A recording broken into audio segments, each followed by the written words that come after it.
Welcome to the Vodafone Big Top 40 web chat with the beautiful Ella Henderson. Hello. Hello, how are you doing? Good, thank you. How are you feeling? Nervous, excited, everything. Big old day today, isn't it? It is a big day today, but I'm just happy to be here. Cool, lovely. Well, we've got loads of questions from fans that have been getting in touch, but we want more of them. So if you want to send them in now, I'll try and read them out to Ella as we go along. It's hashtag EllaBT40. So get them in, get sending them, and we'll answer as many as we can, won't we? Yes. In the next sort of 20 minutes, half an hour. So let's power through. Let's start from the top.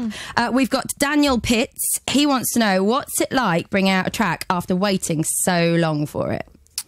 Do you know what? It feels just such a sense of relief, and I just feel so happy now that everyone can hear what I've been up to and I get to share it with people, because I think music is something that is for sharing and for people to enjoy and for people to listen to. So to know that it's out there now and I've done everything I can, it's exciting. And I guess now it's kind of began. I get to release this, and then there's more to come in the album and stuff. So yeah, the start of being a pop star. It starts today. It's incredible. It's a weird feeling, I bet, though. It's really weird. It is. Another question. Let's go to Emily Thorpe. She wants to know, how did it feel to find out you hit #1 within an hour of Ghost's official release? Oh my gosh. On iTunes. What did it feel like? Amazing. I was performing at GAY last night, and I was in my dressing room and all my team was with me, and someone just walked in with a phone and showed me it's #1. So we all just screamed for literally about 2 minutes, 2 minutes and a half. We was all just screaming. Was this before you performed, though? This is before I performed. Oh, don't waste your voice. I know. But did that make that performance different at all? Because you went out there. I was just bouncing around, enjoying it, got everybody involved, and yeah, last night was a real celebration, so I loved it. What time did you go on stage in the end? I went on stage about 1:30. Oh wow. So yeah, it was a late night. It was a late one. Worth it though. Yeah, definitely. Rob CX, hello Rob CX, wants to know, how are you going to celebrate the song's success? How am I going to celebrate? I'll probably just go for a meal with my family, do something chilled. I'm quite a chilled person. I don't like to do anything all out. I'm quite like that when it comes to my birthday as well. So we're not going to be seeing you falling out of clubs or anything like that? No, definitely not. It's not your style? To be honest, I'll probably be doing something else and do something busy or something. So I don't know. I'd like to just chill out and have some nice food and nice drink somewhere. Treat yourself. Yeah. DD Blore Nelson, hello there. They want to know, where were you the first time you heard yourself on the radio? I was in the car with my dad driving home to Grimsby, and I never get to go back home up north, and I was on my way home, and that's the first time I heard it being played on radio. And I can remember just tweeting saying, this is just such a surreal feeling, it's so weird. And you were with your dad as well? Yeah. Was that a weird moment? Did you just look at each other? Really weird, because he's been with me from like the very beginning of everything and supported me through all my singing and my performing. So for us to look at each other and on that moment hear my voice on a radio was just insane. How loud did you turn it up to the top? Yeah. Let's have a look. When the single was finished, did you get a physical copy of it, or did you? How did you first hear it before it went on the radio? Did someone send you a physical copy of it, or what was the first time that you'd heard it? I've had it on my laptop for ages. Right. So yeah, me and my managers and stuff. Yeah, we've had it. Yeah. Since I wrote it, really. Nothing's majorly changed on it as well. There's just some slight production changes before it was released. So I still have like the version that me and Ryan wrote, to be honest. Wow. In the studios. Yeah. Do you listen back to that one, or is it just all about this one now? Does it sound weird to listen back to that one? Is it very different? It's not huge. It's not massively different. I think probably the single now just sounds a lot bigger, and we added a choir into it and stuff, but it is always nice to listen back to where it started and stuff. Yeah, it's incredible. So have you been in touch with Ryan since you were working with him? That's from L Henders, at L Henders. Thank you for that. I have been in touch with Ryan. The last time I spoke to him properly, though, was when I was shooting my music video in New Orleans, and I was on the phone to him, and he was telling me how New Orleans is his favourite city in the world, so he was so proud and happy that I was shooting the music video out there. Did he tell you places to go after? He told me a really good restaurant to go, and I went there because, we went there, which was good, but... No, yeah, I think he loves it because it's all about music and musicians out there, and I got to experience that, so it was a really cool place. I'd love to go back. Let's talk about Ryan a bit more, because you said he's very chilled, he's very relaxed in the studio. Yeah. What was he wearing? Was he just in a tracksuit? Was he dressed up for the occasion? What does Ryan Tedder wear? He was in jeans, top, and like a snapback turned around on his head. He just came off a long flight, I think, from Germany or somewhere like that. So he's really casual. Yeah, he was really casual, but he was chilled in, like, with his personality with me. But the way he works, he's like Tigger. He's like, you bounce off his energy when it comes to writing. Yeah. And what did he say? Did he say, what do you want to talk about? Did he like sort of delve into your personal life, wanting to know stuff about you so you could get this song written? Or was it like... Well, we spent a while to just really get to know each other, just really casually, like everything, just talking about families and stuff, like having a laugh. Like, he was telling me stories straight away. Like, it was really weird. And then we just got round a piano, wrote these chords, we put it in, he came up with this production, and then we was like, what about this metaphor for ghost? And I was like, yeah. I was like, 'cause it was kind of at a point as well where I felt like I hadn't found my first single yet. So it was definitely a point where I was like, I guess a little bit of frustration where I wanted, and I guess that's this whole thing of ghost where something's annoying you almost, and that's how it came about. Is it how you expected it would be? Like going in and producing and writing songs and stuff like that? Is it like, you know, like you see it on films and things like that, and you always see how people do it, don't you, in the studio? But is it exactly how you expect it to be, or is it very different? It's more than what I would have expected it to be. Is it? Like, yeah, I think, especially writing with someone like himself or any other of the people that I've got to write with, it's kind of like you're nervous when you first go in there because you're afraid, and you almost don't even want to put your ideas into the pot because you know that they're the best in the game. But then, well, in case he says nah, and then you feel like, but then once you are there, and someone like Ryan makes you feel so comfortable, and you realise, hang on, we're both here for the same reason. We just want to write an amazing song together, and you all of a sudden become on this same level, but at the same time, we all are all on the same level because we're all humans. But it's just weird, isn't it? How you can was there a moment the bar really high in your head? Yeah, exactly. Yeah. Was there a moment like when you nipped to the loo and you're like, oh God, Ryan Tedder's in there. Like, I'm gonna have to go back in now. Is it like that, or is it like? There's definitely moments where you just like you want to say something but you don't dare. But then, yeah, by the second time we was together, me and Ryan, it was fine. We was comfortable. We were like mates, so it's cool now. Was there a few days in the studio, or was it just one day? Was it like... We had I say one day. We had 3 hours in the UK, and then we pretty much wrote the chorus to Ghost in those few hours. Then he had to fly off somewhere because Counting Stars was going mental at the time. So he was with One Republic, and then we decided after Christmas that I would fly out to his home in Denver and we'd finish it in his studio at his house. And it fell on my 18th birthday, so I turned 18 in the booth as I was recording my first single. Wow, that's incredible, isn't it? What a birthday present. What's Ryan Tedder's house like? Oh, stunning. Is it? Yeah. What was it? Yeah. Has he got a pool? If I could lodge there, I would. Well, you've got somewhere to stay if you ever need to go to Denver, I guess. Yeah. No, it was beautiful. It was stunning. And I mainly saw the studio part to it, which was like a house in itself. But yeah, it was amazing. It's what you'd expect, though, isn't it? It's Ryan Tedder, of course it is. Hairspray Too Petty. Hello. I don't really know what that all means, but anyway. What songs and artists inspired you to make Ghost, and what they want to know about the music video? But what artists inspired you to make the song? What artists inspired me? Had you been listening to a lot of stuff before you went in, or is it conscious that you do that? Or yeah, I think a lot of the time you don't realise it, but the songs you are listening to around that time can really influence how the song that day that you're going in to write. Yeah, it can really influence it. But I listen to such a mixture of songs. Like if you went on my iPod, you've got stuff from like really old music that I used to listen to when I was really little with my granddad, to stuff that's like current right now. And I always love to mix it up. But have you got any guilty pleasures on there? Guilty pleasure. Is there any Lionel Richie dancing on the ceiling? Is there anything? No Lionel Richie.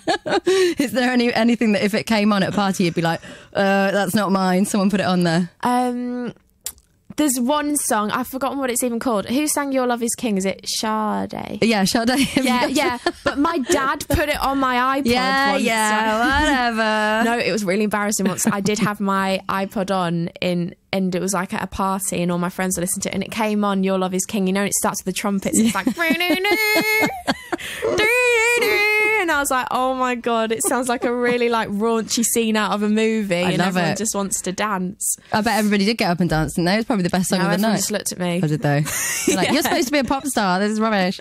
Let's have a look. And what was it like doing the music video? They also want to know. Hairspray Too Petty wants to know. What was it like filming it? Were you nervous? Because it's obviously your first one that you've gone in to do. I was definitely nervous, don't get me wrong. I mean, I've done a photo shoot and things like that before, but a music video, that's something else. There's like hundreds of people you've never met before. They're all from around the world, different places, and they're all just focusing right on you as soon as you go onto set. But I think you just kind of have to embrace it as well, because I think that was a moment where I realised, my God, everyone is here for me, and I want to make this a music video, one to remember and one that I'm really proud of. But I loved it. I was knackered though. I was so tired because when I shot my music video, most of it was like at 3 a.m. in the morning because we was waiting for the dark. They do that, don't they? They're always through the nighttime sort of shoots, doing those ones. Yeah. What was it like when you first walked out there? Were you like, everyone look away while I do this first bit? I think the first shot I did, I was really nervous, but once I got it out the way, I was like, oh, it's actually all right, it's fine. And the director was so good with me, and him and I really figured out how I wanted this music video to look and sound like. So, yeah. It's a very grown-up look in the video as well. Your outfits, they're gorgeous. Like, did you choose your outfits or did you have someone in to do that? What was it?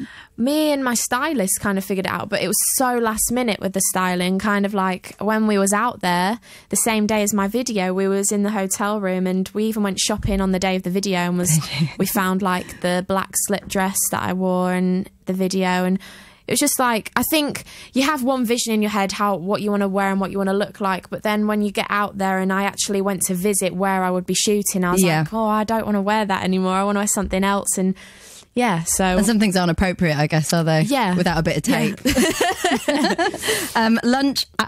Lunch_Holland wants to know... These are interesting Twitter I know names. they are, aren't they? At Lunch_Holland. Hello. Lunch. What would be your dream music video to make? My dream music video to make would be... That's such a hard question. I'd love to do something...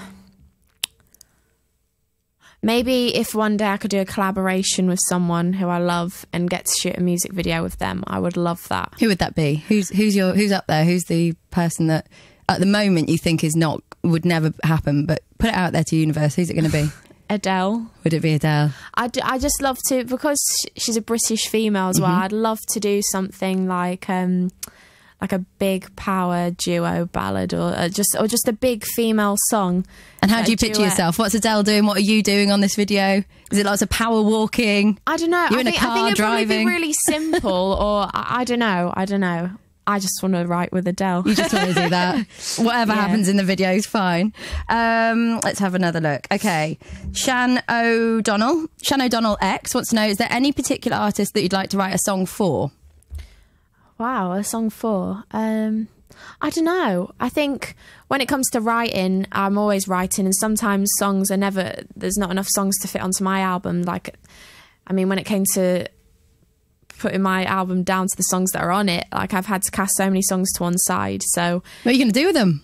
They'll go under publishing, so like I'll get to put them forward for other acts, and I don't know, maybe films and stuff. So are there any that are in there that you think that would be perfect for, I don't know, someone that, a band? No, not really. I don't know, because I've never really written and thought, right, I'm writing for this. Okay. Normally I just write a song, or I think it's for me and stuff. So I don't know, but I'd love that challenge, and I'd love to do something like write for a movie, or write for a music score for a scene in a movie. Like, you're given like something that happens in a film, you have to write the background music to it. I'd love to do a little challenge like that, because brilliant. Well, it's great to have that all there though, isn't it? Because you've got, when you come to writing again, you've got music that you can put forward, I guess, for another album.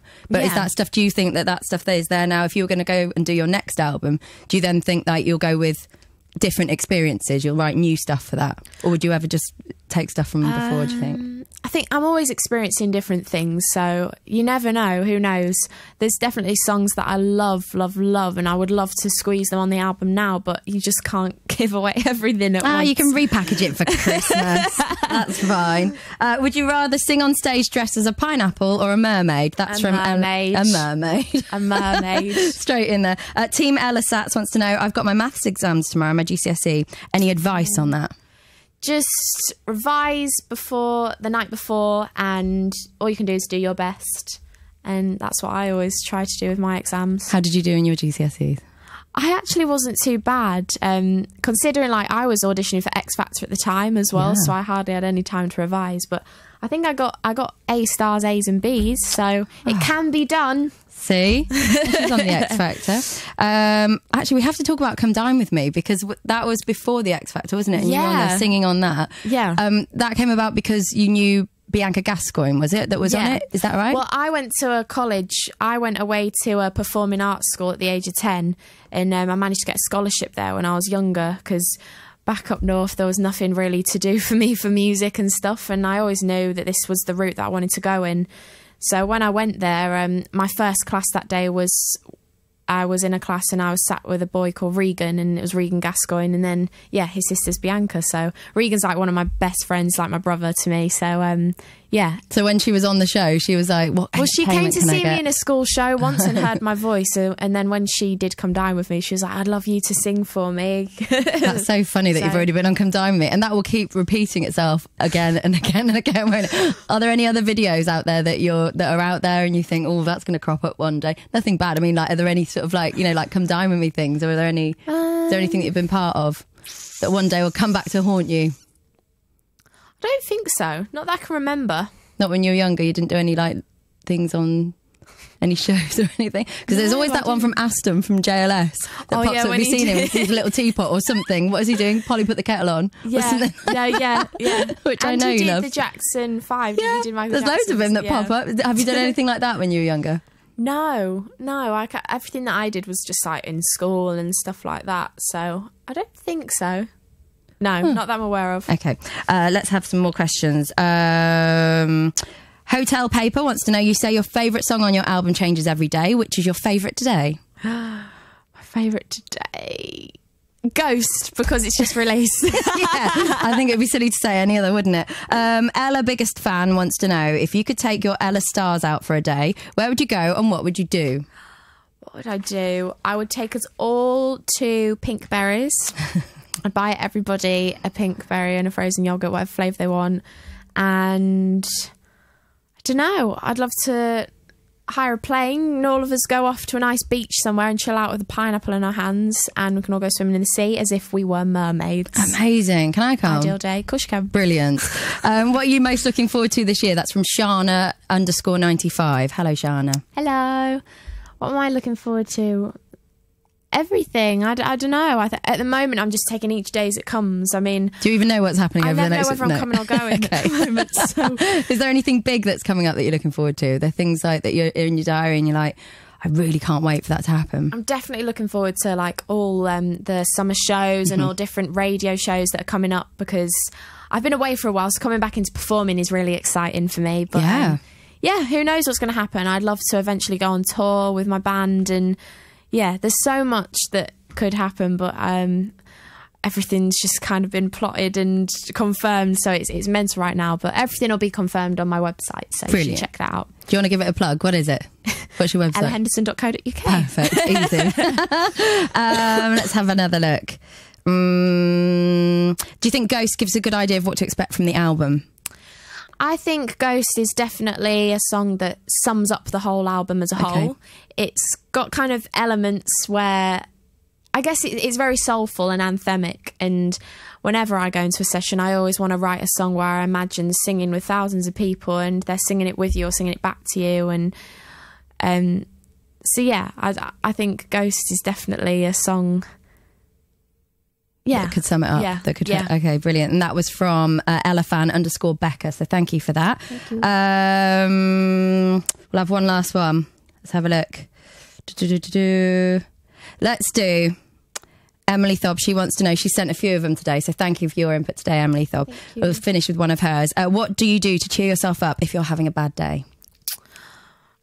I'm like any girl. I want a bar of chocolate, but then you feel so bad because then the next day your jeans are tighter, so don't do that. Okay. Just hang out with your friends, ring your best friend and try and have a giggle. Try and get them over if you can. Watch a girly movie. I still do that. I ring my mum. My mum's like my best friend, so family, isn't it? It's always family. Thank you so much for coming in today, Ella. We're going to go back in there and see where you get to today with your brand new single Ghost. If you want to watch it back, you can watch it back later, bigtop40.com. But for now, thank you very much, Ella. Thank you. Bye, guys.